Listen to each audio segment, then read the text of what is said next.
അസ്സലാമു അലൈക്കും വറഹ്മത്തുള്ളാഹി വബറകാതുഹു. 6ാം ക്ലാസ്സിലെ പ്രിയപ്പെട്ട വിദ്യാർത്ഥികളെ, നാളെ നമ്മുടെ പരീക്ഷ കിതാബുൽ ഫിഖ് ആണ്. കിതാബുൽ ഫിഖിൽ നമുക്ക് ആകെ പഠിക്കാനുള്ളത് 17 പാഠങ്ങളാണ്. സലാത്തുൽ ജമാഅ എന്ന 17ാമത്തെ പാഠം വരെയാണ് നമുക്ക് ഈ പരീക്ഷയ്ക്ക് വേണ്ടി പഠിക്കാനുള്ളത്. ഇൻഷാ അല്ലാഹ് ഈ വീഡിയോയിൽ നമ്മൾ ഇത്രയും പാഠങ്ങളുടെ പ്രധാനപ്പെട്ട പോയിന്റുകൾ മാത്രം പറഞ്ഞിട്ടുള്ള ഒരു റിവിഷനാണ് ഉദ്ദേശിക്കുന്നത്. വിദ്യാർത്ഥികൾ നിർബന്ധമായും ശ്രദ്ധയോടെ കേൾക്കുകയും കാര്യങ്ങൾ കൃത്യമായി പഠിക്കുകയും ചെയ്യണമെന്ന് സ്നേഹത്തോടെ ഓർമ്മപ്പെടുത്തുന്നു. ഒന്നാമത്തെ പാഠം അസ്സലാത്തു, നിസ്കാരത്തെ കുറിച്ചാണ്. മുസ്ലിങ്ങൾ അവരുടെ ശരീരം കൊണ്ട് ചെയ്യുന്നതിൽ ഏറ്റവും ശ്രേഷ്ഠമായ ഇബാദത്താണ്, ആരാധനയാണ് 5 വഖത്ത് നിസ്കാരം എന്നുള്ളത്. ആ നിസ്കാരം നിർവഹിക്കുന്നതിന് ചില തടസ്സങ്ങളുണ്ട്. ഏതൊക്കെയാണ് അത്? ഭ്രാന്ത്, ബോധക്ഷയം, ഹൈള്, നിഫാസ്. അപ്പോൾ ഈ കാരണങ്ങളൊക്കെ ഉണ്ടെങ്കിൽ അവർക്ക് നിസ്കരിക്കാൻ പാടുള്ളതല്ല. ഇനി ഇവിടെ ശ്രദ്ധിക്കേണ്ട ഒരു വിഷയം, നിസ്കാരത്തിന്റെ സമയം കടന്ന് ചുരുങ്ങിയ നിലയിൽ അത് നിർവഹിക്കാനുള്ള സമയം കഴിഞ്ഞ ശേഷം മേൽപ്പറഞ്ഞ ഇതിൽ ഏതെങ്കിലും തടസ്സങ്ങൾ ഉണ്ടായാൽ ആ നിസ്കാരം ഖളാ വീട്ടൽ നിർബന്ധമാണ്. ഉദാഹരണം, ളുഹറിന്റെ സമയമായി, ളുഹറിന്റെ സമയം ആയതിനു ശേഷം ഒരു 10 മിനിറ്റൊക്കെ കഴിഞ്ഞിട്ട് നിസ്കരിക്കാനുള്ള ഒരു ചെറിയ സമയം കിട്ടിയതിനു ശേഷമാണ് ഈ പറഞ്ഞ ഏതെങ്കിലും കാരണങ്ങൾ ഉണ്ടായത് എങ്കിൽ പിന്നീട് എന്ത് ചെയ്യണം? ആ നിസ്കാരം നിർബന്ധമായും ഖളാ വീട്ടൽ നിർബന്ധമാണ്. സമയത്തിൽ നിന്നൊരു തക്ബീറിന് മാത്രം സമയം ബാക്കിയിരിക്കെ തടസ്സങ്ങൾ നീങ്ങുകയോ മുസ്ലിം ആവുകയോ ചെയ്താൽ ആ നിസ്കാരവും അതിനു മുമ്പുള്ള നിസ്കാരം അതോടൊപ്പം ജംആക്കപ്പെടുന്നതാണെങ്കിൽ അതും നിസ്കരിക്കൽ നിർബന്ധമാണ്. ഈ പോയിന്റുകളൊക്കെ വിദ്യാർത്ഥികൾ ശ്രദ്ധിച്ചിരിക്കണം. സമയത്തിൽ നിന്ന് ഒരു തക്ബീറിന് മാത്രം സമയം ബാക്കിയിരിക്കെ, ഉദാഹരണം അസറിന്റെ അവസാന സമയം നമുക്ക് അല്ലാഹു അക്ബർ എന്ന് പറയാൻ ഒരു കുറച്ച് സമയം ബാക്കിയുണ്ട്, അസർ നിസ്കരിക്കാനുള്ള കുറച്ച് സമയം ബാക്കിയുണ്ട്. ആ സമയം തടസ്സങ്ങൾ നീങ്ങുകയോ മുസ്ലിം ആവുകയോ ചെയ്താൽ ആ നിസ്കാരവും, എന്ന് വെച്ചാൽ അസർ കഴിഞ്ഞിട്ടില്ല, ഒരിത്തിരി സമയം കൂടെ ബാക്കിയുണ്ട്, നമുക്കൊരു തക്ബീർ ചെല്ലാനുള്ള അല്ലാഹു അക്ബർ എന്ന് പറയാനുള്ള ഒരു സമയമൊക്കെ ബാക്കിയുണ്ട്. അങ്ങനത്തെ ഒരു സാഹചര്യത്തിലാണ് ഈ പറഞ്ഞ ഏതെങ്കിലും തടസ്സമുള്ള ആൾക്ക് ആ തടസ്സം നീങ്ങി. അങ്ങനെയാണെങ്കിൽ ആ നിസ്കാരവും അതിനു മുമ്പുള്ള നിസ്കാരം അതോടൊപ്പം ജംആക്കപ്പെടുന്നതാണെങ്കിൽ, അങ്ങോട്ടും ഇങ്ങോട്ടും ജമ്മു ചെയ്യപ്പെടുന്ന നിസ്കാരങ്ങൾ ഏതൊക്കെയാണ്? ളുഹർ, അസർ, അതുപോലെ മഗ്രിബ്, ഇശാ. അപ്പൊ അസറിന്റെ അവസാന സമയത്താണ് ഈ തടസ്സങ്ങൾ നീങ്ങുന്നത്, പിന്നെ തക്ബീറിനുള്ള ഒരു സമയം കിട്ടി. അങ്ങനെയാണെങ്കിൽ ഏതൊക്കെ നിസ്കരിക്കണം? അസറും ളുഹറും രണ്ടും നിസ്കരിക്കണം. ആ നിസ്കാരവും അതോടൊപ്പം ജംആക്കപ്പെടുന്നതാണെങ്കിൽ അതും നിസ്കരിക്കൽ നിർബന്ധമാണ്. ഇനി ഇവിടെ ശ്രദ്ധിക്കാനുള്ളത്, സമയമായാൽ ഉടനെ നമ്മൾ നിസ്കരിക്കണം. ഇനി ആദ്യ സമയത്ത് നമുക്ക് നിസ്കരിക്കാൻ സാധിച്ചില്ല, അങ്ങനെയാണെങ്കിൽ എന്ത് ചെയ്യണം? ആ വഖത്ത് കഴിയും മുമ്പ് നമ്മൾ നിസ്കരിക്കുമെന്ന് കരുതിയിരിക്കണം. ഇതൊക്കെയാണ് ഈ പാഠത്തിൽ ശ്രദ്ധിക്കാനുള്ളത്. ഒന്നാമത്തേത് എന്താ? നിസ്കാര സമയമായാൽ എന്ത് ചെയ്യണം? നമ്മൾ സമയമായാൽ ഉടനെ നിസ്കരിക്കണം, അല്ലെങ്കിൽ സമയം കഴിയുന്നതിന് മുമ്പ് ഞാൻ ആ നിസ്കാരം നിസ്കരിക്കുമെന്ന് കരുതിയിരിക്കണം. നിസ്കാര സമയം കഴിയും മുമ്പ് ഹൈലുണ്ടായാൽ നിസ്കാരത്തിന്റെ മേൽ അവൾ കുറ്റക്കാരിയാകുന്നപ്പോൾ എപ്പോഴാണ്? സമയമായാൽ ഉടനെ നിസ്കരിക്കുകയോ അല്ലെങ്കിൽ സമയം കഴിയുന്നതിന്റെ മുമ്പ് ഞാൻ നിസ്കരിക്കുമെന്ന് കരുതിയിട്ടോ ചെയ്തിട്ടില്ലെങ്കിലാണ് എന്ത്? അവള് കുറ്റക്കാരിയാവുക.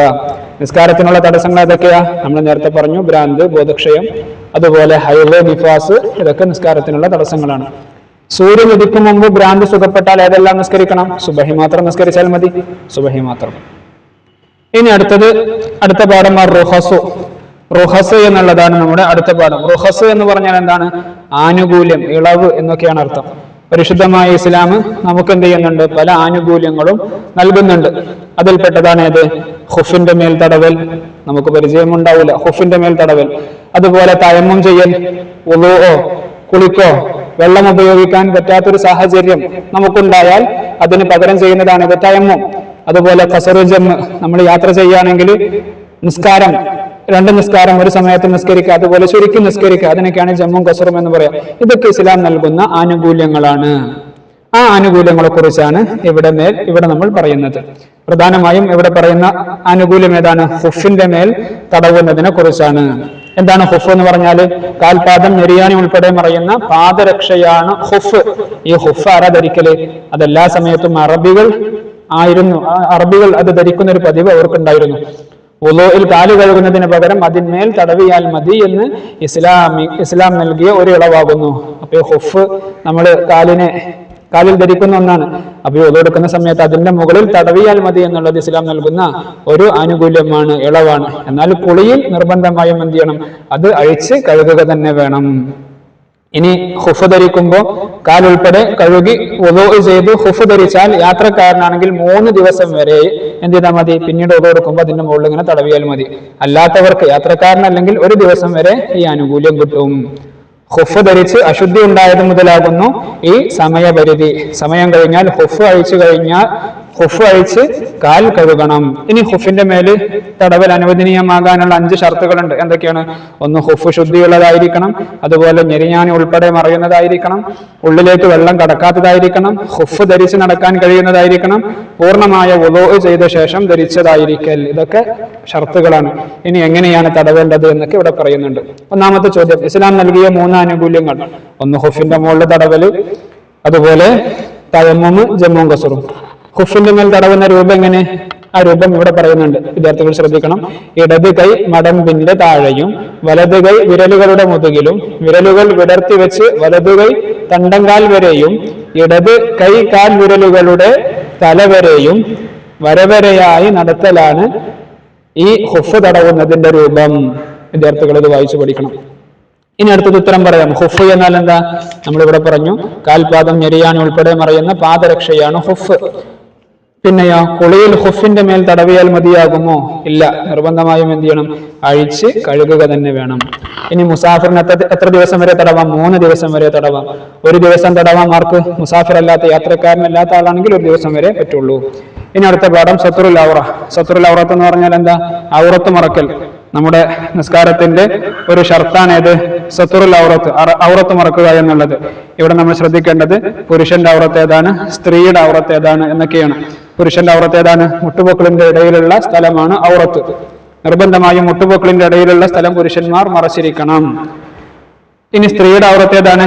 സ്ത്രീയുടെ ഔറത്ത് നിസ്കാരത്തിലാണെങ്കിൽ മുഖവും മുൻകൈയും ഒഴിച്ച് ബാക്കിയുള്ള എല്ലാ ഭാഗവും സ്ത്രീയുടെ ഔറത്താണ്. അതേപോലെ സ്ത്രീ അന്യപുരുഷന്മാരുടെ ഇടയിലേക്ക് കറങ്ങുകയാണെങ്കിലോ സ്ത്രീയുടെ ശരീരം മുഴുവൻ നിർബന്ധമായും മറക്കണം.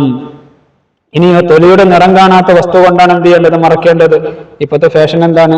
നെറ്റ് പോലത്തെ ഡ്രസ്സുകളാണ് സ്ത്രീകളൊക്കെ ധരിക്കുന്നത്. അത് ഔറത്ത് മറക്കലാവൂല. നമ്മുടെ തൊലിയുടെ നിറം കാണാത്ത രൂപത്തിലുള്ള ഡ്രസ്സ് കൊണ്ടാണ് എന്ത് ചെയ്യേണ്ടത്?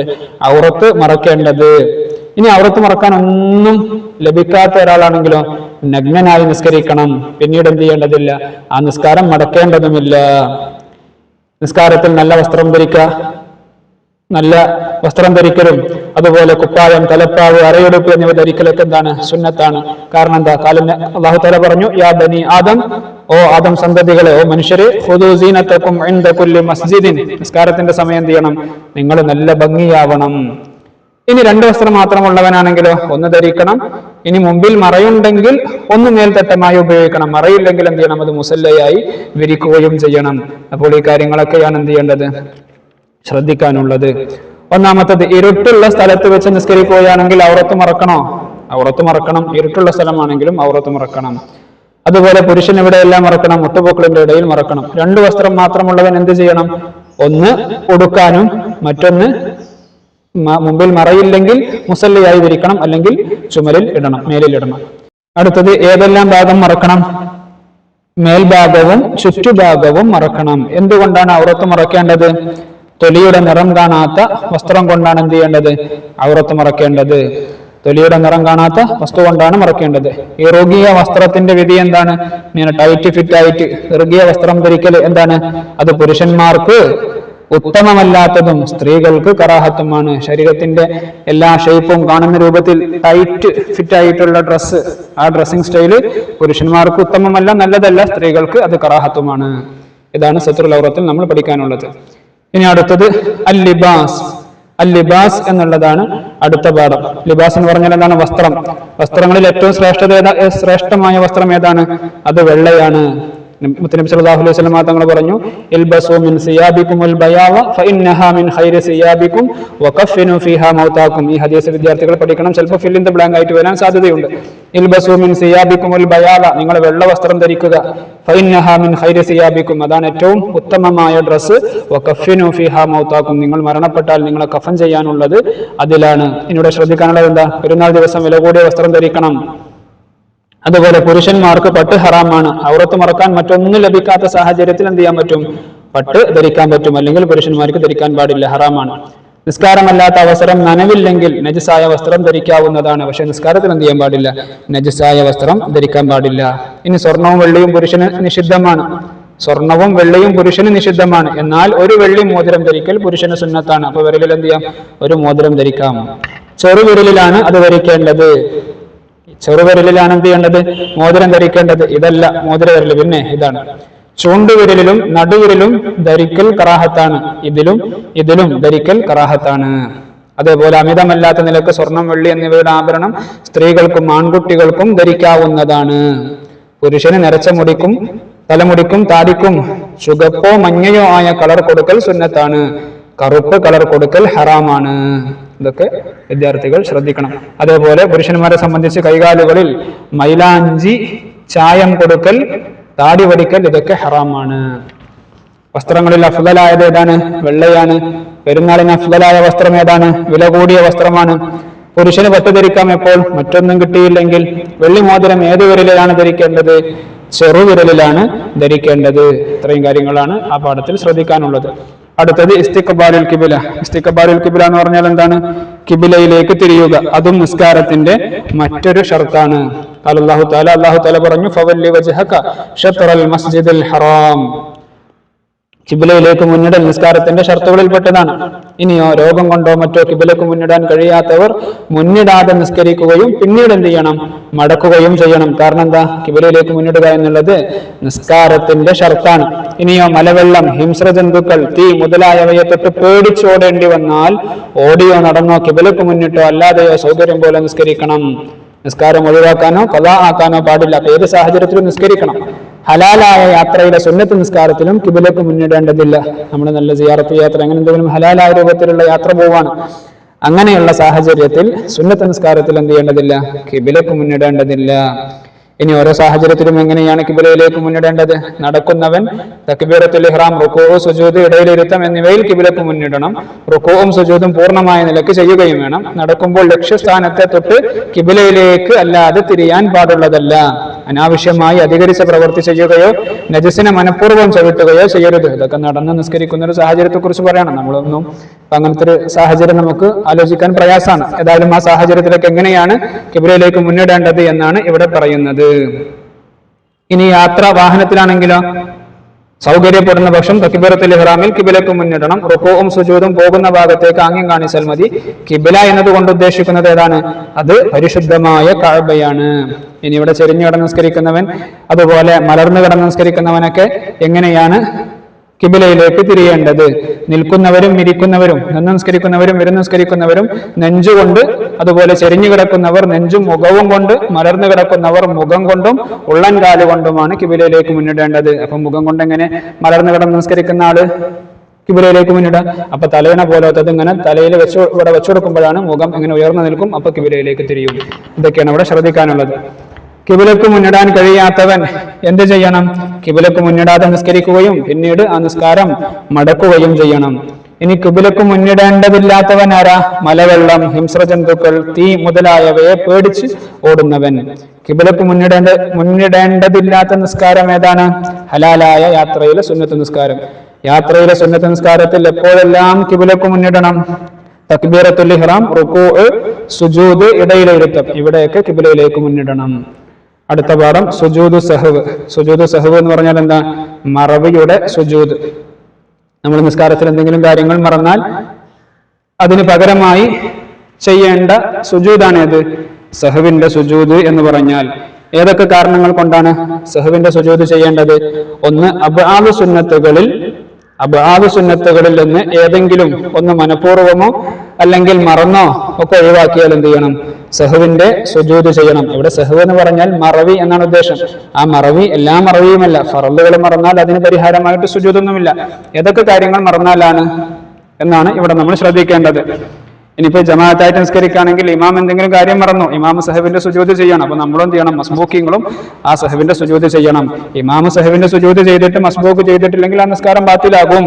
ഇമാം ചെയ്യാതെ സ്വന്തമായിട്ട് മസ്ബൂക്ക് ചെയ്താലും മഅ്മൂം ചെയ്താലും നിസ്കാരം ബാത്തിലാകും. അതൊക്കെ ശ്രദ്ധിക്കണം. പിന്നെ ഇവിടെ പഠിക്കാനുള്ളത് ഏതൊക്കെയാണ് അബ്വാദ് സുന്നത്തുകൾ? അബ്വാദ് സുന്നത്തുകൾ ഏതെങ്കിലും ഒന്ന്. അബ്വാദ് സുന്നത്ത് എന്ന് പറഞ്ഞാൽ ഏതാണ്? ഒന്നാമത്തെ തഹിയ്യാത്ത്, അതുപോലെ ഒന്നാമത്തെ തഹിയ്യാത്തിന് ശേഷമുള്ള നബി സല്ലല്ലാഹു അലൈഹി വസല്ലം തങ്ങളുടെ മേലിലുള്ള സലാത്ത്, കുനൂത്ത്, അതുപോലെ അവസാനത്തെ തഹിയ്യാത്തിന് ശേഷം നബി തങ്ങളുടെ കുടുംബത്തിന്റെ മേലിലുള്ള സലാത്ത്, ഇതൊക്കെ എന്താണ്? അബ്വാദ് സുന്നത്തുകളാണ്. അപ്പൊ അതിൽ നിന്ന് ഏതെങ്കിലുമൊക്കെ ഒന്ന് മനഃപൂർവ്വമോ അല്ലാതെയൊക്കെ മറന്നാൽ എന്ത് ചെയ്യണം? സഹബിന്റെ സുജൂദ് ചെയ്യണം.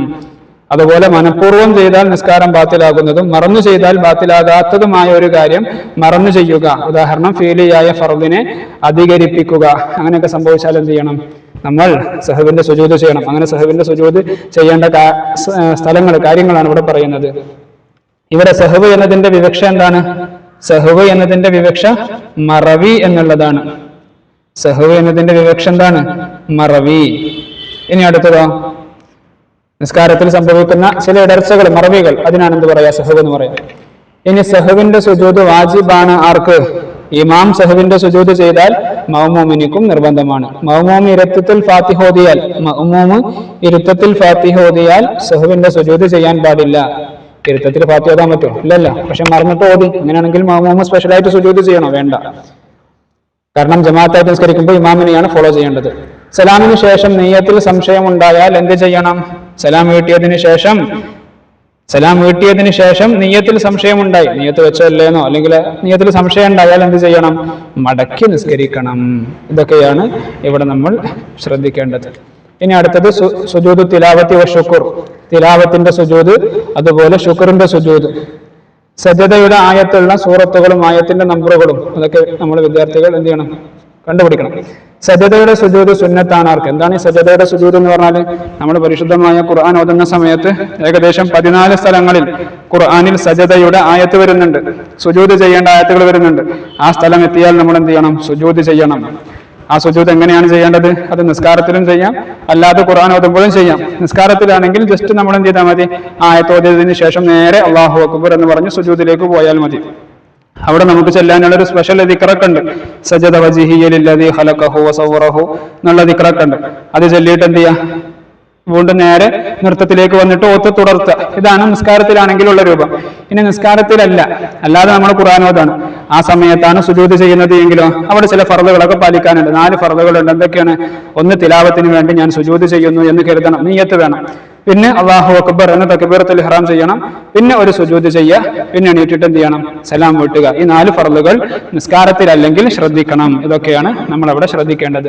ഇനി ശുക്റിന്റെ സുജൂദ് എന്ന് പറഞ്ഞാൽ എന്താ? നമുക്ക് വല്ല അനുഗ്രഹങ്ങൾ കിട്ടി അല്ലെങ്കിൽ വല്ല വിപത്തുകൾ തട്ടിമാറിപ്പോയി, ആ സമയത്ത് അള്ളാഹുവിനെ സ്തുതിച്ചുകൊണ്ടുള്ള സുജൂദിനാണ് എന്ത് പറയുക? ശുക്റിന്റെ സുജൂദ് എന്ന് പറയുക. ശുക്റിന്റെ സുജൂദും ഇതേപോലെ തന്നെയാണ്. അത് നിയ്യത്ത് മാത്രം മാറ്റിയാൽ മതി. തിലാവത്തിന് വേണ്ടി ഞാൻ സുജൂദ് ചെയ്യുന്നു എന്നുള്ളത് ശുക്റിന്റെ സുജൂദ് ചെയ്യുന്നു എന്ന് നിയ്യത്താക്കിയാൽ മതി. പക്ഷെ ഇവിടെ പ്രത്യേകം ശ്രദ്ധിക്കാനുള്ളത് ശുക്റിന്റെ സുജൂദ് നിസ്കാരത്തിൽ ചെയ്താൽ നിസ്കാരം ബാത്തിലാവുന്നതാണ്. കേട്ടാൽ സുജൂദ് ചെയ്യാൻ പാടില്ലാത്തവൻ ആരാ? കേട്ടാൽ, ഈ ഖുർആൻ പാരായണം കേട്ടാൽ സുജൂദ് ചെയ്യാൻ പാടില്ലാത്തവൻ ആരാണ്?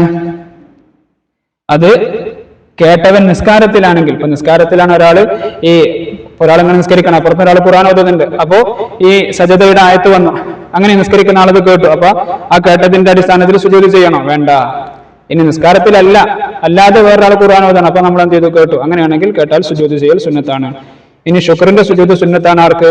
വല്ല അനുഗ്രഹങ്ങളോ അല്ലെങ്കിൽ വല്ല വിപത്തുകളൊക്കെ തട്ടിമാറിപ്പോയാൽ അതിന് നന്ദിയായിട്ട്, വിപത്തുകൾ എന്ന് പറഞ്ഞാൽ വല്ല രോഗം കൊണ്ടോ അല്ലെങ്കിൽ ഏതെങ്കിലുമൊക്കെ പ്രയാസങ്ങൾ, മുസീബത്തുകളൊക്കെ കൊണ്ടോ പ്രയാസപ്പെട്ടാലൊക്കെ അതിൽ നിന്ന് രക്ഷപ്പെട്ടാൽ, അല്ലെങ്കിൽ വേറെ ഒരു രോഗം കൊണ്ട് പ്രയാസപ്പെട്ട ആളെ നമ്മൾ കണ്ടു, അങ്ങനത്തെ സാഹചര്യത്തിൽ എന്ത് ചെയ്യണം? നമ്മൾ ശുക്റിന്റെ സുജൂദ് ചെയ്യണം. ഇനി അടുത്തത് സലാത്തുൻ നഫൽ, സുന്നത്തായ നിസ്കാരങ്ങളെ കുറിച്ചാണ് ഇനി ഇവിടുന്ന് അങ്ങോട്ട് പറയുന്നത്. നമ്മൾ നേരത്തെ പറഞ്ഞിട്ടുണ്ട്, ഫർളായ ഇബാദത്തുകളിൽ ഏറ്റവും ശ്രേഷ്ഠമായത് ഏതാണ്? ഫർള് നിസ്കാരമാണ്.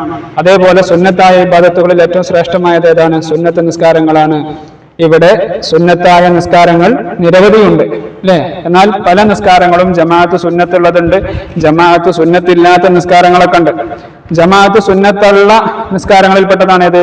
നമ്മളെ പെരുന്നാൾ നിസ്കാരങ്ങൾ, അതുപോലെ തറാവീഹ്, റമദാനിലെ വിത്തർ, അതുപോലെ ഗ്രഹണ നിസ്കാരം, ഇതൊക്കെ ജമാഅത്ത് സുന്നത്തുള്ളതാണ്. ഇനി ജമാഅത്ത് സുന്നത്തില്ലാത്ത നിസ്കാരത്തിൽപ്പെട്ടതാണ് ഏത്? റവാത്തിബ്. റവാത്തിബ് എന്ന് പറഞ്ഞാൽ ശേഷം നമ്മൾ പറയും ഓരോ ഫർദ് നിസ്കാരത്തിന് മുമ്പ് ശേഷമൊക്കെ നിസ്കരിക്കുന്ന നിസ്കാരത്തിനാണ് റവാത്തിബ് എന്ന് പറയുന്നത്. ളുഹാ നിസ്കാരം, വിത്തർ, ഇസ്തിഖാറത്ത്, തഹിയ്യത്ത്, സലാത്തു തസ്ബീഹ്, തഹജ്ജുദ്, ഇതൊക്കെ എന്താണ്? ഈ സുന്നത്ത് നിസ്കാരങ്ങൾ, ജമാഅത്ത് സുന്നത്തില്ലാത്ത സുന്നത്ത് നിസ്കാരങ്ങളിൽ പെട്ടതാണ്. അപ്പൊ ഇനി ഇവിടുന്ന് അങ്ങോട്ട് ഓരോ സുന്നത്ത് നിസ്കാരങ്ങളെ കുറിച്ച് ഇങ്ങനെ പറയാണ്. സുന്നത്തായ ഇബാദത്തുകളിൽ ഏറ്റവും ശ്രേഷ്ഠമായത് ഏതാണ്? സുന്നത്ത് നിസ്കാരമാണ്. സുന്നത്തുകൾ നിശ്ചയിക്കപ്പെട്ടത് എന്തിനു വേണ്ടിയിട്ടാണ്? ഫർദിൽ വല്ല പോരായ്മകളും വന്നിട്ടുണ്ടെങ്കിൽ അത് പരിഹരിക്കാനും കൂടെ വേണ്ടിയാണ് ഇത് സുന്നത്ത് നിസ്കാരങ്ങൾ വെച്ചിട്ടുള്ളത്. ഉദാഹരണം, ഒരാൾ ളുഹർ നിസ്കരിക്കാണ്, ആ ളുഹറിന്റെ മുമ്പ് ശേഷമൊക്കെ 4 റക്അത്ത് സുന്നത്തൊക്കെ ഒരാൾ നിസ്കരിച്ചിട്ടുണ്ട്. അങ്ങനെയാണെങ്കിൽ ആ ളുഹറിൽ വല്ല പോരായ്മകളൊക്കെ വന്നിട്ടുണ്ടെങ്കിൽ എന്ത് ചെയ്യും? അല്ലാഹു തആല അത് ഈ സുന്നത്തിൽ നിന്നെടുത്ത് പരിഹരിക്കും. റവാത്തിബ് എത്ര റക്അത്തുകളാണ്? 22 റക്അത്തുകളാണ് റവാത്തിബ് നിസ്കാരം. റവാത്തിബ് നിസ്കാരം എത്ര റക്അത്താണ്? 22 റക്അത്ത്. റവാത്തിബ് എന്ന് പറഞ്ഞാൽ എന്താ? ഓരോ ഫർദ് നിസ്കാരങ്ങളുടെ മുമ്പ് ശേഷവും നിസ്കരിക്കുന്ന നിസ്കാരങ്ങൾക്കാണ് റവാത്തിബ് എന്ന് പറയുന്നത്. അപ്പൊ സുബഹിയുടെ മുമ്പ് 2 ഉണ്ട്, ളുഹറിന്റെ മുമ്പ് 4, ശേഷം 4, അസറിന്റെ മുമ്പ് 4, മഗ്രിബിന്റെ മുമ്പ് 2, ശേഷം 2, ഇശാന്റെ മുമ്പ് 2, ശേഷം 2. വിദ്യാർത്ഥികൾ പേനെടുത്ത് ഇങ്ങനെ കൂട്ടി നോക്കുക ടോട്ടൽ എത്ര ഉണ്ട് എന്ന്. അപ്പൊ 22 കിട്ടും. അപ്പൊ 22 റക്അത്താണ് റവാത്തിബ്. അതിൽ ഏറ്റവും മുഖ്യമായത് അല്ലെങ്കിൽ മുഅക്കദായ സുന്നത്ത് എത്രയാണ്? 10 റക്അത്താണ്. അത് ഏതൊക്കെയാണ്? സുബഹിയുടെ മുമ്പ് 2, ളുഹറിന്റെ മുമ്പ് 2, ശേഷം 2, മഗ്രിബിന്റെ ശേഷം 2, ഇശാഇന്റെ ശേഷം 2. ഇങ്ങനെയാണ് അതിന്റെ കണക്ക്. ഇനി അടുത്തത് സ്വലാത്തുൽ ളുഹ. അടുത്ത ഒരു സുന്നത്ത് നിസ്കാരത്തെ കുറിച്ചാണ് ഇനി ഇവിടെ പറയുന്നത്. എന്താണ് സ്വലാത്തുൽ ളുഹ എന്ന് പറഞ്ഞാൽ? ളുഹ നിസ്കാരം ചുരുങ്ങിയത് 2 റക്അത്തും കൂടിയാൽ 8 റക്അത്തുമാണ്. സൂര്യൻ ഉദിച്ചുയർന്നത് മുതൽ ഉച്ച വരെയാണ് അതിന്റെ സമയം. എല്ലാ 2 റക്അത്തുകളിലും സലാം വീട്ടണം. വശംസി, അതുപോലെ വല്ലുഹ എന്നീ സൂറത്തുകളൊക്കെയാണ് നമ്മൾ ളുഹ നിസ്കാരത്തിൽ ഓതേണ്ടത്. ഇവിടെ ഒരു ഹദീസ് പറയുന്നുണ്ട്, അബൂ ഹുറൈറ റളിയല്ലാഹു അൻഹു റിപ്പോർട്ട് ചെയ്ത ഹദീസ്. എന്താണ്? സ്വർഗ്ഗത്തിൽ ളുഹ എന്ന പേരുള്ള ഒരു വാതിലുണ്ട്. ഖിയാമത്ത് നാളിൽ ഒരാൾ വിളിച്ചു പറയും, ളുഹ നിസ്കാരം പതിവാക്കിയവരെ, ഇത് നിങ്ങളുടെ കവാടമാണ്, അള്ളാഹുവിന്റെ അനുഗ്രഹം കൊണ്ട് നിങ്ങൾ ഇതിലൂടെ പ്രവേശിക്കുക എന്നൊക്കെ പറഞ്ഞ് വിളിച്ചു പറയും. അപ്പൊ ളുഹ നിസ്കാരം വളരെ ശ്രേഷ്ഠമുള്ള നിസ്കാരമാണ്. ആ ളുഹ നിസ്കാരം നിസ്കരിച്ചതിന് ശേഷമുള്ള ദുആയൊക്കെ അവിടെ കൊടുത്തിട്ടുണ്ട്. ളുഹ നിസ്കാരത്തിന്റെ സമയം ഏതാ? സൂര്യൻ ഉദിച്ചത് മുതൽ ഉച്ച വരെയാണ് ളുഹ നിസ്കാരത്തിന്റെ സമയം. ഇനി അടുത്തതാണ് ളുഹ നിസ്കാരത്തിന്റെ കൂടിയ റക്അത്തുകൾ എത്രയാണ്? 8 റക്അത്ത്. ളുഹ നിസ്കാരത്തിൽ സുന്നത്താണ് എന്ത്? എല്ലാ 2 റക്അത്തുകളിലും സലാം വീട്ടണം. അതുപോലെ വശംസി വളുഹാഹ, അതുപോലെ വല്ലുഹ എന്നീ സൂറത്തുകളൊക്കെ ഓതൽ സുന്നത്താണ്. ളുഹ നിസ്കാരം അടയാളമാണ്. ആരുടെ? ളുഹ നിസ്കാരം ശരിയായ മുഅ്മിനീങ്ങളുടെ അടയാളമാണ്. അപ്പൊ മുഅ്മിനീങ്ങൾ എന്ത് ചെയ്യണം? ളുഹ നിസ്കാരം പതിവാക്കണം. മുനാഫിഖ് ഓതാത്ത സൂറത്ത് ഏതാണ്? അത് സൂറത്തുൽ കാഫിറൂൻ എന്നുള്ളതാണ്. ഇനി അടുത്തത് സലാത്തുൽ വിത്ർ നിസ്കാരത്തെ കുറിച്ചാണ്. അപ്പൊ ഓരോ സുന്നത്ത് നിസ്കാരങ്ങൾ ഇങ്ങനെ പരിചയപ്പെടുകയാണ്. ഇവിടെ ഓരോ നിസ്കാരത്തെ കുറിച്ച് വിദ്യാർത്ഥികൾ പഠിക്കുമ്പോഴും എന്ത് ചെയ്യണം? നമ്മുടെ ജീവിതത്തിൽ നിസ്കാരങ്ങളെയൊക്കെ കൊണ്ടുവരാനും കൂടെ ശ്രമിക്കണം. അപ്പോഴാണ് നമ്മുടെ ഈ അറിവ്, ഈ ഇൽമ് നാഫിയാവുക. അതും കൂടെ വിദ്യാർത്ഥികൾ ശ്രദ്ധിക്കണം. ഇവിടെ സലാത്തുൽ വിത്ർ, റവാത്തിബ് നിസ്കാരത്തെക്കാൾ ശ്രേഷ്ഠമായ സുന്നത്ത് നിസ്കാരമാണ് ഇത് വിത്ർ നിസ്കാരം. നബി സല്ലല്ലാഹു അലൈഹി വസല്ലം തങ്ങൾ പറയുന്നു, അൽ വിത്റു ഹഖ്ഖുൻ അലാ കുല്ലി മുസ്ലിമിൻ. ഈ വിത്ർ എന്നുള്ളത് എല്ലാ മുസ്ലിമിന്റെ മേലിലും ബാധ്യതയാണ്. എപ്പോഴാണ് വിത്ർ നിസ്കരിക്കേണ്ടത്? ഇശാ നിസ്കാരത്തിന്റെയും ഫജ്ർ സാദിഖിന്റെയും ഇടയിലുള്ള സമയത്താണ് അത് നിർവഹിക്കേണ്ടത്. അപ്പൊ ഇശാ നിസ്കരിച്ചതിന് ശേഷമാണ് അത് നിസ്കരിക്കേണ്ടത്. അതിന്റെ ഏറ്റവും ചുരുങ്ങിയ റക്അത്ത് എത്രയാണ്? വിത്ർ നിസ്കാരം ചുരുങ്ങിയത് 1 റക്അത്താണ്, പൂർണ്ണമായത് 11 ആണ്. ആയിഷ റളിയല്ലാഹു അൻഹ പറയുന്നു, മാ കാന റസൂലുള്ളാഹി സ്വല്ലല്ലാഹു അലൈഹി വസല്ലം യസീദു ഫി റമളാന വലാ ഫി ഗൈരിഹി അലാ 11 റക്അഅ. ഒന്നിലധികം. അപ്പോൾ മുത്തനബി സല്ലല്ലാഹു അലൈഹി വസല്ലം തങ്ങൾ എത്ര റക്അത്ത് നിസ്കരിക്കാറുണ്ടായിരുന്നു? 11 റക്അത്ത് നിസ്കരിക്കാറുണ്ടായിരുന്നു. ഒന്നിലധികം നിസ്കരിക്കുന്നവൻ ഈ 2 റക്അത്തുകളായി നിസ്കരിച്ച് അവസാനം 1 റക്അത്ത് കൊണ്ട് എന്ത് ചെയ്യണം? അവസാനിപ്പിക്കണം. അതാണ് ഏറ്റവും അഫ്ദൽ. അതാണ് അഫ്ദൽ. അങ്ങനെയാണ് ചെയ്യേണ്ടത്. ഇനി പൂർണ്ണതയിൽ ഏറ്റവും കുറഞ്ഞത് 3 റക്അത്തുകളാണ്. അപ്പൊ ചുരുങ്ങിയത് 3 നിസ്കരിക്കണം. എന്നാൽ ഒന്നിന്ന് ചുരുക്കല്, ഏറ്റവും ചുരുങ്ങിയത് 1 പറഞ്ഞല്ലോ. പക്ഷെ 1 നിർത്തൽ എന്താണ്? അത് കറാഹത്താണ്. ഈ കാര്യങ്ങളൊക്കെയാണ് അവിടെ ശ്രദ്ധിക്കാനുള്ളത്. പിന്നെന്താണ്?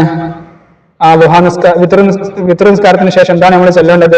സുബ്ഹാനൽ മലിക്കുൽ ഖുദ്ദൂസ് എന്ന് 3 പ്രാവശ്യം ചെല്ലണം. പിന്നെ ഇവിടെ പ്രത്യേകമായിട്ടുള്ള ഒരു ദുആ ഒക്കെ ഉണ്ട്. ഇനി മറ്റൊന്ന് ശ്രദ്ധിക്കാനുള്ളത്, റമദാനിൽ അവസാനത്തെ പകുതിയിലെ വിത്റിൽ ഖുനൂത്ത് ഓതലും റമദാനിലെ വിത്ർ ജമാഅത്തായിട്ട് നിസ്കരിക്കലും സുന്നത്താണ്. സാധാ എല്ലാ ദിവസവും വിത്ർ നിസ്കരിക്കുമ്പോൾ ഒറ്റയ്ക്ക് നിസ്കരിക്കലാണ് നല്ലത്. പക്ഷേ റമദാനിൽ എന്ത് ചെയ്യണം? റമദാനിൽ അത് ജമാഅത്തായിട്ട് നിസ്കരിക്കലാണ് സുന്നത്ത്. അതുപോലെ തന്നെ റമദാനിന്റെ 2ാം പകുതിയിൽ എന്ന് വെച്ചാൽ റമദാൻ 15 മുതൽ പിന്നീട് അവിടുന്ന് അങ്ങോട്ടുള്ള വിത്റിൽ എന്ത് ചെയ്യണം? അവസാനത്തെ റക്അത്തിൽ ഖുനൂത്ത് മുതൽ സുന്നത്താണ്. ഇനി ജമാഅത്ത് സുന്നത്തുള്ള വിത്ർ ഏതാ? റമദാനിലെ വിത്റിന്റെ സമയം എപ്പോഴാ? ഇശാ നിസ്കാരത്തിന് ശേഷം ഫജ്ർ സാദിഖ് വരെ. വിത്റിന്റെ കൂടിയ എണ്ണം എത്ര? 11. വിത്റിന് ശേഷം ചൊല്ലേണ്ടത് എന്താ? സുബ്ഹാനൽ മലിക്കുൽ ഖുദ്ദൂസ്. വിത്ർ നിസ്കാരത്തിന്റെ അഫ്ളലായ രൂപം എങ്ങനെയാണ്? ഉദാഹരണം 11 നിസ്കരിക്കുകയാണെങ്കിൽ 2 റക്അത്തായി നിസ്കരിക്കുക, എന്നിട്ട് അവസാനം ഒറ്റ റക്അത്ത് കൊണ്ട് അവസാനിപ്പിക്കുക. ഇതാണ് അഫ്ളലായ രൂപം. ഇനി അടുത്തത് തഹിയ്യത്തുൽ മസ്ജിദ്. തഹിയ്യത്തുൽ മസ്ജിദ് എന്ന് പറഞ്ഞാൽ പള്ളിയിൽ കയറിയാൽ ഇരിക്കുന്നതിന് മുമ്പ് നിസ്കരിക്കുന്ന നിസ്കാരമാണ് തഹിയ്യത്ത് എന്ന് പറഞ്ഞാൽ. പള്ളിയെ ബഹുമാനിച്ചുകൊണ്ട്, അള്ളാഹുവിന്റെ ഭവനമല്ലേ പരിശുദ്ധമായ പള്ളി എന്ന് പറഞ്ഞാൽ, അപ്പൊ ആ പള്ളിയെ ബഹുമാനിച്ചുകൊണ്ട് നിസ്കരിക്കുന്ന നിസ്കാരമാണ് ഇത് തഹിയ്യത്ത് നിസ്കാരം എന്ന് പറഞ്ഞാൽ. അപ്പൊ അതിന്റെ സമയം എപ്പോഴാണ്? പള്ളിയിൽ കയറിയ ഉടനെ അതിന്റെ സമയം ആരംഭിക്കും, ഇരിക്കുന്നത് വരെ. ഇരുന്നാൽ ആ നിസ്കാരത്തിന്റെ സമയം നഷ്ടപ്പെട്ടു. കാരണമില്ലാതെ അത് ഒഴിവാക്കാൻ പാടില്ല, കറാഹത്താണ്. മസ്ജിദുൽ ഹറാമിൽ പ്രവേശിച്ചവൻ കഅബ തവാഫ് ചെയ്യുകയാണ് വേണ്ടത്. അപ്പൊ കഅബ, പരിശുദ്ധമായ മസ്ജിദുൽ ഹറാം ഉണ്ടല്ലോ, ലോകത്ത് ഏറ്റവും കൂടുതൽ ശ്രേഷ്ഠത ലഭിക്കുന്ന പള്ളി. ആ പള്ളിയിൽ കയറിയാൽ നമ്മൾ അവിടെ തഹിയ്യത്തിന്റെ നിസ്കാരമല്ല, പിന്നെയോ അവിടെ നമ്മൾ ചെയ്യേണ്ടത് എന്താണ്? തവാഫാണ് ചെയ്യേണ്ടത്. ഇനിയോ തഹിയ്യത്തിന്റെ സമയം പള്ളിയിൽ പ്രവേശിച്ച മുതൽ ഇരിക്കുന്നത് വരെയാണ്. മുത്തുനബി പറഞ്ഞു, ഇദാ ദഖല അഹദുകുമുൽ മസ്ജിദ ഫലാ യജ്ലിസ് ഹത്താ യുസല്ലി റകഅതൈൻ. നിങ്ങൾ എന്ത് ചെയ്യാൻ പാടില്ല? പള്ളിയിൽ കയറിയിട്ട് 2 റക്അത്ത് നിസ്കരിക്കാതിരിക്കാൻ പാടില്ല. ഇനി ഒരാൾക്ക് ആ തഹിയ്യത്ത് നിസ്കരിക്കാൻ കഴിഞ്ഞില്ലെങ്കിലോ ഈ ദിക്ർ ചൊല്ലിയാൽ മതി. 4 തവണ പഠിച്ചു വെക്കണം. സുബ്ഹാനല്ലാഹി വൽഹംദുലില്ലാഹി വലാ ഇലാഹ ഇല്ലല്ലാഹു വല്ലാഹു അക്ബർ വലാ ഹൗല വലാ ഖുവത ഇല്ലാ ബില്ലാഹിൽ അലിയിൽ അദീം എന്ന് 4 തവണ പറയണം. ഇനി തിലാവത്തിന്റെയും ശുക്റിന്റെയും സുജൂദ് ചെയ്യാൻ ഉദ്ദേശിക്കാത്തവനും മേൽ പറഞ്ഞ ദിക്റുകൾ സുജൂദിന്റെ സ്ഥാനത്ത് നിൽക്കുന്നതാണ്. എന്ന് വെച്ചാൽ നമ്മൾ നേരത്തെ പറഞ്ഞല്ലോ, തിലാവത്തിന്റെ സുജൂദ് ഖുർആൻ ഓതുമ്പോ, അതുപോലെ ശുക്റിന്റെ സുജൂദ്, അതൊന്നും ചെയ്യാൻ ഒരാൾക്ക് സാധിച്ചിട്ടില്ലെങ്കിലും നമ്മളിപ്പോ ഈ പറഞ്ഞ സുബ്ഹാനല്ലാഹി വൽഹംദുലില്ലാഹി എന്നുള്ള ദിക്ർ 4 തവണ ചൊല്ലിയാൽ മതി. ഇനി ചോദ്യം, തഹിയ്യത്ത് എന്നാൽ എന്താണ്? തഹിയ്യത്ത് എന്നാൽ പള്ളിയിൽ കയറിയാൽ ഇരിക്കുന്നതിന് മുമ്പ് പള്ളിയെ ബഹുമാനിച്ചുകൊണ്ട് നിസ്കരിക്കുന്നതാണ് തഹിയ്യത്ത്. അത് കാരണമില്ലാതെ ഒഴിവാക്കുന്നതിന്റെ വിധി എന്താണ്? കറാഹത്ത്. ജമാഅത്ത് തുടങ്ങാറായ അവസരം വന്നവൻ എന്ത് ചെയ്യണം? ജമാഅത്ത് തുടങ്ങാറായിട്ടുണ്ടെങ്കിൽ ജമാഅത്തിലേക്ക് പോവുകയാണ് വേണ്ടത്. അവിടെ തഹിയ്യത്ത് നിസ്കരിച്ച് നമ്മൾ ലേറ്റ് ആയാൽ ഒരു പക്ഷേ ആ ജമാഅത്തിന്റെ ആദ്യ സമയമൊക്കെ നഷ്ടപ്പെടും. അപ്പോൾ ജമാഅത്തിൽ തുടരുകയാണ് വേണ്ടത്. തഹിയ്യത്ത് നിസ്കരിക്കാൻ സൗകര്യപ്പെടാത്തവൻ എന്ത് ചെയ്യണം? സുബ്ഹാനല്ലാഹി വൽഹംദുലില്ലാഹി വലാ ഇലാഹ ഇല്ലല്ലാഹു വല്ലാഹു അക്ബർ എന്നുള്ള ദിക്ർ ചൊല്ലണം. ഇനി തഹിയ്യത്തിന്റെ സമയം ഏതാണ്? പള്ളിയിൽ പ്രവേശിച്ച് ഇരിക്കുന്നത് വരെ. തഹിയ്യത്ത് നിസ്കരിക്കൽ കറാഹത്താണ്. ആർക്ക്? ഇവിടെ നമ്മൾ പറഞ്ഞിട്ടുണ്ട്, ഖുത്ബയുടെ സമയമായ ശേഷം വന്ന ഖതീബിനും തവാഫ് ഉദ്ദേശിച്ച് മസ്ജിദുൽ ഹറാമിൽ പ്രവേശിച്ചവനും തഹിയ്യത്ത് നിസ്കരിക്കൽ കറാഹത്താണ്. ഇനി അടുത്തത് 12ാമത്തെ പാഠം, അത്തഹജ്ജുദ് വൽ ഇസ്തിഖാറത്തു. തഹജ്ജുദ് നിസ്കാരത്തെ കുറിച്ചും അതുപോലെ ഇസ്തിഖാറത്ത് നിസ്കാരത്തെ കുറിച്ചുമാണ് ഇനി പറയാനുള്ളത്. രണ്ടും മറ്റൊരു സുന്നത്ത് നിസ്കാരത്തിൽ പെട്ടതാണ്. തഹജ്ജുദ് നിസ്കാരം എപ്പോഴാണ്? രാത്രി ഉണർന്ന ശേഷമുള്ള സുന്നത്ത് നിസ്കാരമാണ് തഹജ്ജുദ്.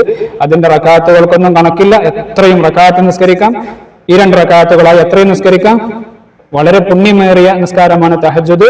നബി സല്ലല്ലാഹു അലൈഹി വസല്ലം തങ്ങൾ പറഞ്ഞു, അലൈക്കും ബി ഖിയാമിൽ ലൈലി ഫഇന്നഹു ദഅബു സാലിഹീന ഖബലക്കും. നിങ്ങളുടെ മുമ്പുള്ള സാലിഹീങ്ങളൊക്കെ നിത്യമാക്കിയിരുന്ന നിസ്കാരമായിരുന്നു ഇത്, ഈ തഹജ്ജുദ് നിസ്കാരം എന്നുള്ളത്.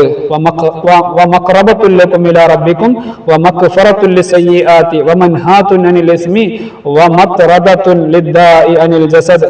റബ്ബിലേക്ക് അടുക്കാനും ദോഷങ്ങളൊക്കെ പൊറുപ്പിക്കാനൊക്കെ ഏറ്റവും നല്ലൊരു വഴിയാണ് ഇത്, ഈ തഹജ്ജുദ് നിസ്കാരം എന്നുള്ളത്. ഇവിടെ ശ്രദ്ധിക്കാനുള്ളത്, റക്അത്തുകൾ അധികരിപ്പിക്കുന്നതിനേക്കാൾ പുണ്യം എന്താണ്? നൃത്തം നീളമാക്കലാണ്. ലഘുവായ 2 റക്അത്ത് കൊണ്ട് തുടങ്ങലും മധ്യമായ ശബ്ദത്തിൽ ഓതലും സുന്നത്താണ്. ഇനി ഇസ്തിഖാറത്ത് എന്ന് പറഞ്ഞാൽ എന്താണ്? പ്രധാനപ്പെട്ട വല്ല കാര്യവും നാം ചെയ്യാൻ ഉദ്ദേശിച്ചാൽ അത് എപ്പോൾ എങ്ങനെ ചെയ്യലാണ് ഖൈർ എന്നറിയാൻ വേണ്ടി 2 റക്അത്ത് നിസ്കരിച്ച് ദുആ ചെയ്യൽ സുന്നത്താണ്. അതിനാണ് എന്ത് പറയാ? ഇസ്തിഖാറത്തിന്റെ നിസ്കാരം എന്ന് പറയാ. അതിൽ 1ാമത്തെ റക്അത്തിൽ സൂറത്തുൽ കാഫിറൂനും 2ാം റക്അത്തിൽ ഇഖ്ലാസുമാണ് നമ്മൾ ഓതേണ്ടത്. തഹജ്ജുദ് എന്നാൽ എന്താ? നമ്മൾ പറഞ്ഞു, ഉറങ്ങി എണീറ്റ് നിസ്കരിക്കുന്ന നിസ്കാരമാണ്. തഹജ്ജുദിന്റെ സമയം ഏതാകുന്നു? ഇശായിന് ശേഷം, ഉറങ്ങിയതിനു ശേഷം ആണ് അതിന്റെ സമയം. ഇസ്തിഖാറത്ത് നിസ്കാരം ഏതാകുന്നു? നമ്മൾ വല്ല കാര്യവും ഉദ്ദേശിച്ചു, പ്രധാനപ്പെട്ട വല്ല കാര്യവും ചെയ്യാൻ ഉദ്ദേശിച്ചു, അത് എപ്പോൾ എങ്ങനെ ഒക്കെ ചെയ്യണം എന്ന് എന്ന് അറിയാൻ വേണ്ടിയിട്ട് നിസ്കരിക്കുന്ന നിസ്കാരമാണ് ഇസ്തിഖാറത്ത്. ഇനി അടുത്തത് 13ാമത്തെ പാഠം സലാത്തു തസ്ബീഹ്, തസ്ബീഹ് നിസ്കാരം. എന്താണ് തസ്ബീഹ് നിസ്കാരം എന്ന് പറഞ്ഞാൽ 300 തസ്ബീഹോടുകൂടി നിസ്കരിക്കപ്പെടുന്ന 4 റക്അത്ത് സുന്നത്ത് നിസ്കാരമാകുന്നു. അത് വളരെയേറെ പുണ്യമുള്ള നിസ്കാരമാണത്. നിസ്കാരം കറാഹത്തില്ലാത്ത ഏത് സമയത്തും അത് നിർവഹിക്കാവുന്നതാണ്. പകലിൽ നിസ്കരിക്കുമ്പോൾ 4 റക്അത്തുകൾ ചേർത്തും എന്നുവെച്ചാൽ ഒരുമിച്ചും, രാത്രിയിലാണെങ്കിലോ 2 റക്അത്ത് ആയിട്ടാണ് നിസ്കരിക്കേണ്ടത്. ഇനി ആ നിസ്കാരത്തിനെ കുറിച്ചുള്ള അതിന്റെ മഹത്വം ഇബ്നു അബ്ബാസ് റളിയല്ലാഹു അൻഹുവിനോട് ഒരിക്കൽ നബി സല്ലല്ലാഹു അലൈഹി വസല്ലം പറഞ്ഞു, ഞാൻ പറയും പ്രകാരം 4 റക്അത്ത് താങ്കൾ നിസ്കരിച്ചാൽ പുതിയതും പഴയതും ചെറുതും അതുപോലെ വലുതും പരസ്യവും രഹസ്യവുമായ എല്ലാ ദോഷങ്ങളും എന്ത് ചെയ്യും? അല്ലാഹു തആല പുറത്തു തരും. ഇനി എങ്ങനെയാണ് ആ നിസ്കാരം നിസ്കരിക്കേണ്ടത്? നമ്മൾ പറഞ്ഞു 300 തസ്ബീഹുകളോടുകൂടെയാണ് ആ നിസ്കാരം നിസ്കരിക്കേണ്ടത്. ഓരോ റക്അത്തിലും 75 തസ്ബീഹ് വെച്ചാണ് നമ്മൾ നിസ്കരിക്കേണ്ടത്. ഉദാഹരണമായി നമ്മൾ തസ്ബീഹ് നിസ്കാരത്തിന്റെ നിയത്തൊക്കെ വെച്ച് എന്ത് ചെയ്തു? നമ്മൾ തക്ബീറത്തുൽ ഇഹ്റാം ചെയ്തു, എന്നിട്ട് ഫാത്തിഹ വജ്ഹത്ത് ഓതി, ഫാത്തിഹ ഓതി, ഏതെങ്കിലും സൂറത്ത് ഓതി, ആ സൂറത്ത് ഓതിയതിനു ശേഷം 15 തവണ സുബ്ഹാനല്ലാഹി വൽഹംദുലില്ലാഹി വലാ ഇലാഹ ഇല്ലല്ലാഹു അല്ലാഹു അക്ബർ എന്നുള്ള തസ്ബീഹ് ചൊല്ലണം. ശേഷം റുകൂഇൽ 10 തവണ ചൊല്ലണം, ഇഅ്തിദാലിൽ 10 തവണ ചൊല്ലണം, സാധാ നിസ്കാരത്തിലുള്ള ദിക്റുകൾക്ക് ശേഷം. പിന്നെ സുജൂദിൽ 10 തവണ, ഇടയിലിരുത്തത്തിൽ 10 തവണ, വീണ്ടും സുജൂദിൽ 10 തവണ. അപ്പൊ എത്രയായി? 65 തസ്ബീഹായി. ഇനി രണ്ടാമത്തെ റക്അത്തിലേക്ക് എണീക്കുമ്പോൾ നമ്മൾ ഇസ്തിറാഹത്തിന്റെ ഒരു ഇരുത്തം ഇരിക്കാറുണ്ടല്ലോ, ആ ഇരുത്തത്തിലും 10. അങ്ങനെ 75 തസ്ബീഹുകൾ ഒരു റക്അത്തിൽ ചൊല്ലി നിസ്കരിക്കുന്ന നിസ്കാരമാണ് ഇത് തസ്ബീഹ് നിസ്കാരം. അങ്ങനെ 4 റക്അത്തിൽ 300 തസ്ബീഹുകൾ വരും. രണ്ടാമത്തെ റക്അത്തിൽ നമുക്ക് ഇസ്തിറാഹത്തിന്റെ ഇരുത്തം ഉണ്ടാവില്ല, പകരം എന്തായിരിക്കും? അത്തഹിയാത്തായിരിക്കും. ആ അത്തഹിയാത്തിന് ശേഷവും ഇതുപോലെ 10 ചൊല്ലുമ്പോൾ അവിടെയും 75 തസ്ബീഹാകും. തസ്ബീഹ് നിസ്കാരം എന്നാൽ എന്താ? നമ്മളിപ്പോ പറഞ്ഞു 300 തസ്ബീഹോടുകൂടി നിസ്കരിക്കപ്പെടുന്ന 4 റക്അത്ത് സുന്നത്ത് നിസ്കാരമാണ് ഇത് തസ്ബീഹ് നിസ്കാരം. തസ്ബീഹ് നിസ്കാരത്തിന്റെ സമയം ഏതാ? നിസ്കാരം കറാഹത്തല്ലാത്ത ഏത് സമയവും പറ്റും. തസ്ബീഹ് നിസ്കാരം എത്ര റക്അത്താണ്? 4 റക്അത്ത്. ഈ 2 റക്അത്തായിട്ട് നിസ്കരിക്കലാണ് ഉത്തമം. എപ്പോൾ? രാത്രി നിസ്കരിക്കുകയാണെങ്കിൽ. ഖിയാമിൽ എത്ര തസ്ബീഹ് ചൊല്ലണം? 15 തസ്ബീഹ് ചൊല്ലണം. ഇനി അടുത്തത് സലാത്ത് തറാവീഹ്. നമുക്കൊക്കെ പരിചയമുള്ള നിസ്കാരമാണ് സലാത്ത് തറാവീഹ്. എപ്പോഴാണത്? ജമാഅത്ത് സുന്നത്തുള്ള സുന്നത്ത് നിസ്കാരത്തിൽപ്പെട്ടതാണ് തറാവീഹ്. അതുപോലെ 2 പെരുന്നാൾ നിസ്കാരം, ഗ്രഹണ നിസ്കാരം, ഇതൊക്കെ അല്ലെ. തറാവീഹ് എപ്പോഴാണ്? റമദാനിൽ മാത്രമുള്ള സുന്നത്ത് നിസ്കാരമാണ്. ഈ തറാവീഹ് എന്നതിന്റെ ഭാഷാർത്ഥം തന്നെ എന്താണ്? വിശ്രമിക്കാനുള്ള ഇരുത്തങ്ങൾ എന്നാകുന്നു. അപ്പോ ഓരോ 2 റക്അത്ത് കഴിഞ്ഞിട്ടും എന്ത് ചെയ്യും? വിശ്രമിക്കാനുള്ള ഇരുത്തങ്ങൾ എന്നാകുന്നു തറാവീഹിന്റെ ഭാഷാർത്ഥം. എല്ലാ 4 റക്അത്തുകളുടെയും ഉടനെ സ്വഹാബത്ത് വിശ്രമിക്കുക പതിവായിരുന്നു. അതിനാലാണ് തറാവീഹ് എന്ന പേര് ലഭിച്ചത്. തറാവീഹ് എത്ര റക്അത്താണ്? 20 റക്അത്താണ്. പിന്നെ എത്രയല്ല? 8 അല്ല, 20 റക്അത്ത് തന്നെ നമ്മൾ നിസ്കരിക്കണം. ഇബ്നു അബ്ബാസ് തങ്ങൾ പറയുന്നു, അന്ന നബി സല്ലല്ലാഹു അലൈഹി വസല്ലം കാന യുസല്ലി ഫി റമദാന 20 റക്അത്തൻ സിവൽ വിത്രി. വിത്ർ കൂടാതെ തന്നെ മുത്തുനബി റമദാനിൽ 20 റക്അത്ത് നിസ്കരിക്കാറുണ്ടായിരുന്നു. എപ്പോഴാണ് അതിന്റെ സമയം? ഇശാ നിസ്കാരത്തിന്റെയും ഫജ്റിന്റെയും ഇടയിൽ. അപ്പൊ ഇശാ നിസ്കരിച്ചതിന് ശേഷം സുബഹിന്റെ മുമ്പായിട്ട് എന്ത് ചെയ്യുക? നിസ്കരിക്കാനുള്ള സമയമാണ്. ഇതൊക്കെയാണ് സലാത്ത് തറാവീഹിൽ ശ്രദ്ധിക്കേണ്ടത്. ജമാഅത്ത് സുന്നത്തുള്ള സുന്നത്ത് നിസ്കാരങ്ങൾ ഏതെല്ലാം? തറാവീഹ്, 2 പെരുന്നാൾ, ഗ്രഹണ നിസ്കാരം, ഇതൊക്കെ. തറാവീഹ് എന്ന പദത്തിന്റെ ഭാഷാർത്ഥം എന്താ? റെസ്റ്റ് എടുക്കുക, വിശ്രമിക്കുക. തറാവീഹ് എന്ന പേര് പറയാൻ കാരണം എന്തായിരുന്നു? അത് ഓരോ 4 റക്അത്ത് കഴിയുമ്പോൾ നമ്മൾ ഇങ്ങനെ വിശ്രമിക്കും. അതുകൊണ്ടാണ് റെസ്റ്റ് എടുത്ത് നിസ്കരിക്കുന്ന നിസ്കാരം എന്ന് പേര് പറയാൻ കാരണം. 4 റക്അത്ത് സഹാബത്ത് അങ്ങനെ ചെയ്യാറുണ്ടായിരുന്നു. 4 റക്അത്ത് ഒരു സലാം കൊണ്ട് നിസ്കരിക്കാമോ? ഇല്ല. ഓരോ 2 റക്അത്തിൽ നമ്മൾ എന്ത് ചെയ്യണം? സലാം വീട്ടണം. തറാവീഹ് 20 റക്അത്താണ്. തെളിവെന്താ? മുത്തനബി സല്ലല്ലാഹു അലൈഹി വസല്ലം തങ്ങൾ വിത്ർ കൂടാതെ തന്നെ 20 റക്അത്ത് നിസ്കരിക്കാറുണ്ടായിരുന്നു എന്ന ഹദീസാണ് ഇതിന് തെളിവ്. അടുത്തത് എന്താണ്? സലാത്തുൽ ഈദൈൻ. മുസ്ലിമീങ്ങളായ നമ്മുടെ 2 പ്രധാനപ്പെട്ട ആഘോഷങ്ങളാണേത്? 2 പെരുന്നാൾ ദിവസങ്ങൾ, ചെറിയ പെരുന്നാളും വലിയ പെരുന്നാളും. ഈ പെരുന്നാൾ നിസ്കാരത്തെ കുറിച്ചാണ് ഇനി ഇവിടെ പറയുന്നത്. എന്താണ്? സലാത്തുൽ ഈദൈൻ. ഒന്നേതാണ്? ഈദുൽ ഫിത്ർ, മറ്റൊന്നാണ് ഈദുൽ അദ്ഹ. പെരുന്നാൾ നിസ്കാരത്തിന്റെ സമയം എങ്ങനെയാണ്? സൂര്യൻ ഉദിച്ചത് മുതൽ ഉച്ച വരെയാണ് അതിന്റെ സമയം. സൂര്യൻ ഉദിച്ച് 16 മിനിറ്റ് കഴിയുന്നത് വരെ പിന്തിക്കൽ സുന്നത്താണ്. അതിനുശേഷമാണ് നിസ്കരിക്കേണ്ടത്. സാധാരണ നിസ്കാരം പോലെ 2 റക്അത്ത് നിസ്കരിച്ചാൽ ചുരുങ്ങിയ നിലക്കുള്ള പെരുന്നാൾ നിസ്കാരമാകും. പൂർണ്ണമായ രൂപം എങ്ങനെയാണ്? നിയ്യത്തോടുകൂടെ തക്ബീറത്തുൽ ഇഹ്റാം ചൊല്ലുക, എന്നിട്ട് വജ്ഹത്ത് ഓതി അല്ലാഹു അക്ബർ എന്ന് 7 പ്രാവശ്യം ഉച്ചത്തിൽ ചൊല്ലുക. കൈകൾ ഉയർത്തണം. ഓരോ തക്ബീറുകൾക്കിടയിലും സുബ്ഹാനല്ലാഹി വൽഹംദുലില്ലാഹി വലാ ഇലാഹ ഇല്ലല്ലാഹു അല്ലാഹു അക്ബർ എന്ന് ചൊല്ലണം. രണ്ടാമത്തെ റക്അത്തിൽ ഫാത്തിഹയ്ക്ക് മുമ്പ് 5 തക്ബീറുകൾ ചൊല്ലണം. നേരത്തെ പറഞ്ഞ പോലെ കൈകൾ ഉയർത്തണം. അതിന്റെ ഇടയിൽ ഓരോ തക്ബീറിന്റെയും ഇടയിൽ നമ്മൾ ഈ പറഞ്ഞ സുബ്ഹാനല്ലാഹി എന്നുള്ള ദിക്ർ ചൊല്ലണം. ഇങ്ങനെയൊക്കെയാണ് എന്ത് ചെയ്യേണ്ടത്? നിസ്കരിക്കേണ്ടത്. വിദ്യാർത്ഥികൾക്ക് മനസ്സിലായിട്ടുണ്ടാകുമെന്ന് കരുതുന്നു. നമ്മൾ ചെറിയ പെരുന്നാൾ സുന്നത്ത് നിസ്കാരം 2 റക്അത്ത് അല്ലാഹു തആലയ്ക്ക് വേണ്ടി നിസ്കരിക്കുന്നു എന്ന നിയ്യത്ത് വെച്ച് നമ്മൾ തക്ബീറത്തുൽ ഇഹ്റാം ചെയ്യുക. ആ തക്ബീറത്തുൽ ഇഹ്റാം ചെയ്തതിനു ശേഷം എന്ത് ചെയ്യണം? ആ തക്ബീറത്തുൽ ഇഹ്റാം ചെയ്തതിനു ശേഷം വജ്ഹത്ത് ഓതുക. പിന്നെ വജ്ഹത്ത് ഓതിയതിനു ശേഷം 7 തവണ, ആദ്യത്തെ റക്അത്തിൽ 7 തവണ നമ്മൾ എന്ത് ചെയ്യണം?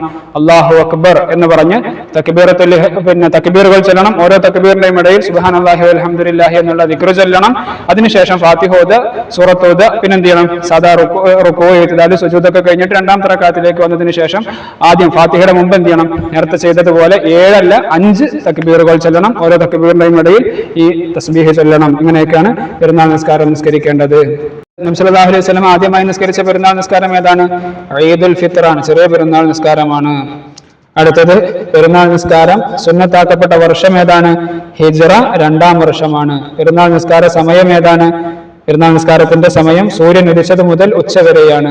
പെരുന്നാൾ നിസ്കാരത്തിൽ സുന്നത്തായ സൂറത്തുകൾ ഏതൊക്കെയാണ്? 1-ാം റക്അത്തിൽ ഖാഫ് അല്ലെങ്കിൽ അഅല, 2-ാമത്തെ റക്അത്തിൽ ഇഖ്തറബ അല്ലെങ്കിൽ ഗാഷിയ, ഹൽ അതാക ഹദീസുൽ ഗാഷിയ, ഈ സൂറത്ത്. ഇതൊക്കെയാണ് സുന്നത്ത്. അടുത്തത് സലാത്തുൽ ഇസ്തിസ്ഖാഇ വൽ കുസൂഫൈൻ, മഴയെ തേടിയുള്ള നിസ്കാരവും അതുപോലെ ഗ്രഹണ നിസ്കാരവും. വെള്ളമില്ലാത്ത സമയത്ത് മഴയെ തേടിയിട്ടുള്ള നിസ്കാരം, അതിനാണ് എന്ത് പറയാ? സലാത്തുൽ ഇസ്തിസ്ഖാ എന്ന് പറയാ. പിന്നെ ഗ്രഹണ നിസ്കാരം എന്ന് പറഞ്ഞാൽ എന്താ? സൂര്യഗ്രഹണമൊക്കെ ഉണ്ടാകുന്ന സമയത്ത് അല്ലെങ്കിൽ ചന്ദ്രഗ്രഹണം ഉണ്ടാകുന്ന സമയത്തൊക്കെ നിസ്കരിക്കുന്ന നിസ്കാരമാണ് ഗ്രഹണ നിസ്കാരം. അപ്പൊ ഇസ്തിസ്ഖാ നിസ്കാരം എന്നാൽ എന്താണ്? വെള്ളമില്ലാതാവുകയോ അല്ലെങ്കിൽ ഉപ്പുരസമാവുകയോ ആവശ്യത്തിന് വെള്ളം തികയാതിരിക്കുകയോ ചെയ്യുമ്പോൾ നിർവഹിക്കുന്ന സുന്നത്തായ നിസ്കാരമാണ് ഈ സലാത്തുൽ ഇസ്തിസ്ഖാ. നിസ്കാരത്തിന്റെ രൂപം എങ്ങനെയാണ്? പെരുന്നാൾ നിസ്കാരം പോലെ തന്നെയാണ് അതിന്റെ രൂപം. ഖുതുബ തുടങ്ങണം. എന്തുകൊണ്ടാണ് ഖുതുബ തുടങ്ങേണ്ടത്? ഇസ്തിഗ്ഫാർ കൊണ്ടാണ് തുടങ്ങേണ്ടത്. പെരുന്നാളിന്റെ ഖുതുബ നമ്മൾ തക്ബീർ കൊണ്ടാണ് തുടങ്ങല്. എന്നാൽ ഇവിടെ പിന്നെ ഇസ്തിഗ്ഫാർ കൊണ്ടാണ് തുടങ്ങേണ്ടത്. 2-ാം ഖുതുബയിൽ എന്ത് ചെയ്യണം? രണ്ടാമത്തെ ഖുതുബയിൽ 1/3 ഭാഗം കഴിഞ്ഞാൽ ഖതീബ് എന്ത് ചെയ്യണം? ഖിബ്ലക്കൊള്ള തിരിയുകയും ദുആ അധികരിപ്പിക്കുകയും വേണം. എന്നിട്ടോ മേൽത്തട്ടം വലതുഭാഗം ഇടതുഭാഗമാക്കിയും മുകൾ ഭാഗം താഴ്ഭാഗമാക്കിയും മാറിയിടുകയും ചെയ്യണം. അത് ഖതീബ് ചെയ്യേണ്ടതാണ്. അതുപോലെ മറ്റുള്ളവരും അപ്രകാരം ചെയ്യണം.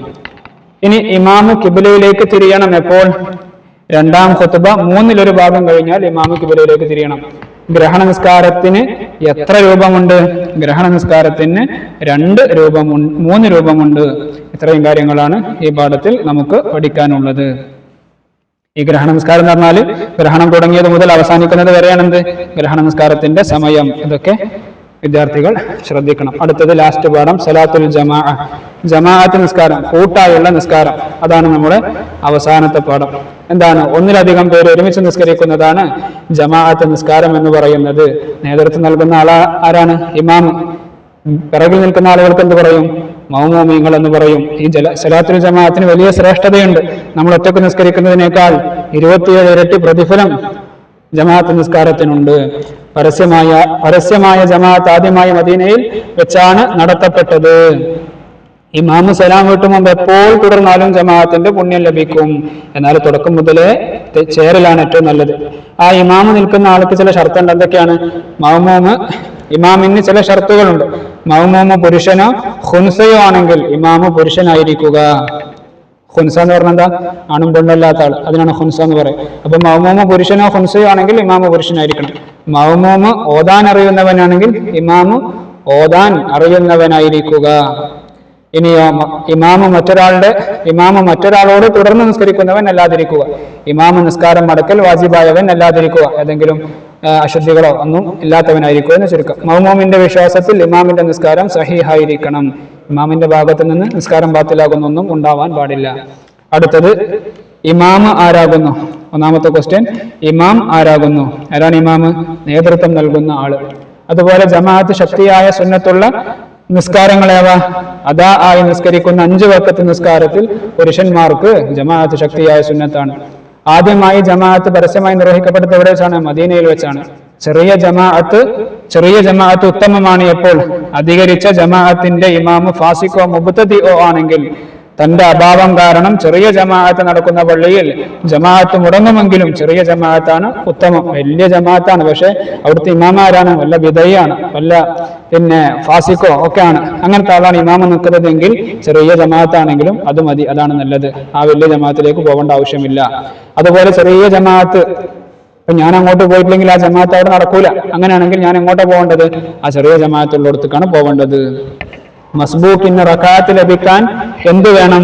മസ്ബൂക്കിന് റക്അത്ത് ലഭിക്കാൻ ഇമാമിന്റെ കൂടെ റുകൂഇൽ അടങ്ങി താമസം ലഭിക്കണം. ഒരല്പമെങ്കിലും ഇമാമിന്റെ കൂടെ റുകൂഇൽ സമയം കിട്ടുമ്പോഴാണ് മസ്ബൂക്കിന് ഒരു റക്അത്ത് ലഭിക്കുന്നത്. ഇത്രയും കാര്യങ്ങളാണ് വിദ്യാർത്ഥികൾ പഠിക്കാനുള്ളത്. നിർബന്ധമായും ഈ പാഠങ്ങളൊക്കെ വായിക്കണം, കൃത്യമായി പഠിക്കണം. അല്ലാഹു സുബ്ഹാനഹു വ തആല എല്ലാവർക്കും നല്ല ബുദ്ധിശക്തിയും ഓർമ്മശക്തിയും നൽകി അനുഗ്രഹിക്കട്ടെ. എല്ലാവർക്കും നല്ല വിജയം നൽകട്ടെ. അസ്സലാമു അലൈക്കും വറഹ്മത്തുള്ളാഹി വബറകാതുഹു.